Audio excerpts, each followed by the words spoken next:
In man's early days, competition with other creatures must have been critical.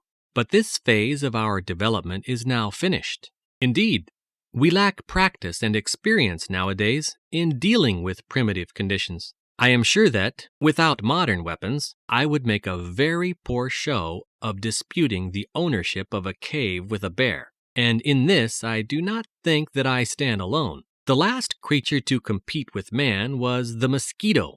But even the mosquito has been subdued by attention to drainage and by chemical sprays. Competition between ourselves, person against person, community against community, still persists, however, and it is as fierce as it ever was.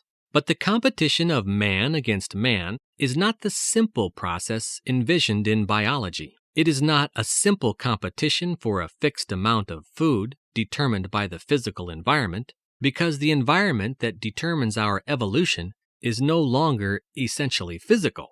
Our environment is chiefly conditioned by the things we believe. Morocco and California are bits of the earth in very similar latitudes, both on the west coasts of continents with similar climates and probably with rather similar natural resources. Yet their present development is wholly different, not so much because of different people even, but because of the different thoughts that exist in the minds of their inhabitants. This is the point I wish to emphasize. The most important factor in our environment is the state of our own minds. It is well known that where the white man has invaded a primitive culture, the most destructive effects have come not from physical weapons, but from ideas. Ideas are dangerous. The Holy Office knew this full well when it caused heretics to be burned in days gone by. Indeed, the concept of free speech only exists in our modern society because when you are inside a community, you are conditioned by the conventions of the community to such a degree that it is very difficult to conceive of anything really destructive. It is only someone looking on from outside that can inject the dangerous thoughts. I do not doubt that it would be possible to inject ideas into the modern world that would utterly destroy us. I would like to give you an example, but fortunately, I cannot do so. Perhaps it will suffice to mention the nuclear bomb.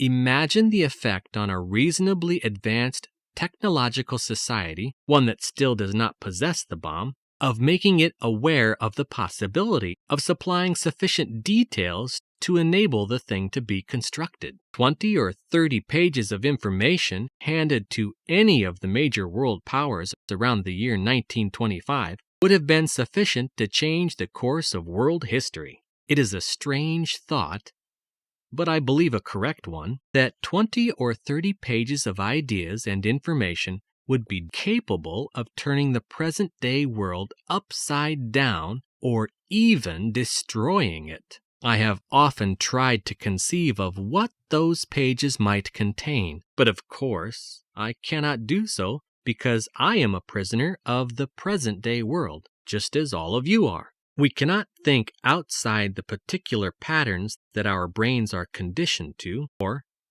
to be more accurate, we can think only a very little way outside, and then only if we are very original.